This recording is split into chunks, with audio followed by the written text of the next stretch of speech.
ఇవాళ పేదోళ్ళ ఇళ్లల్లో కరెంటు వాడాలంటే అధికంగా రేట్లు పెంచినటువంటి గత బీఆర్ఎస్ ప్రభుత్వం ఈరోజు 200 యూనిట్లు ఉచితంగా కరెంట్ ఇస్తానంటే వాళ్ళ కళ్ళల్లో మరి కారం పోసుకున్నారేమో, మండిపోతున్నారు వాళ్ళు.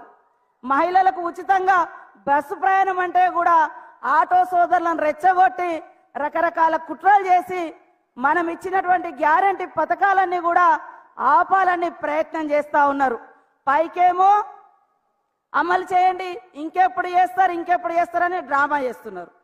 కానీ లోపటేమో ఇది అమలు కాకుంటే బాగుండు, ఇది అమలు కాకుంటే బాగుండని ఇలాంటి కుట్రలు వాళ్ళ యొక్క అధికారం పోయిన తర్వాత చాలా తీవ్రమైనటువంటి అసహనానికి గురవుతున్నటువంటి పార్టీలు బీజేపీ, బీఆర్ఎస్ అని సందర్భంగా తెలియజేస్తా ఉన్నాను.